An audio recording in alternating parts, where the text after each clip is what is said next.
ایک حدیث کی تصدیق جرمن ڈاکٹر کی زبان سے۔ آپ نے یہ حدیث پڑھی ہوگی یا کسی سے سنی ہوگی کہ نبی کریم صلی اللہ علیہ وسلم نے فرمایا، اگر کتا برتن میں منہ ڈالے تو اس کو 7 مرتبہ دھوئیں اور 1 مرتبہ یعنی آخر دفعہ مٹی لگا کر دھوئیں۔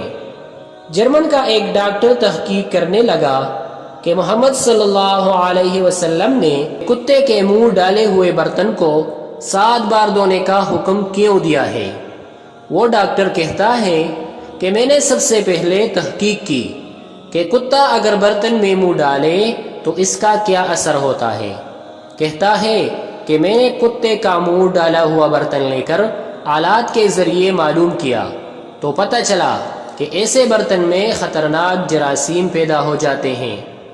اس سے اتنی بات تو خوب سمجھ میں آ گئی کہ ایسے برتن کو 7 بار دھونے کا حکم انہیں جراثیم کو مارنے کے لیے ہوگا۔ اس کے بعد اس ڈاکٹر نے اس برتن کو 7 دفعہ صاف کیا اور پھر آلات سے دیکھا تو معلوم ہوا کہ جراثیم ختم نہیں ہوئے ہیں۔ وہ کہتا ہے کہ پھر میں نے مٹی سے اس برتن کو صاف کیا اور پھر آلات سے دیکھا تو معلوم ہوا کہ تمام جراثیم جو کتے کے برتن میں منہ ڈالنے سے پیدا ہو گئے تھے سب ختم ہو چکے ہیں۔ سبحان اللہ!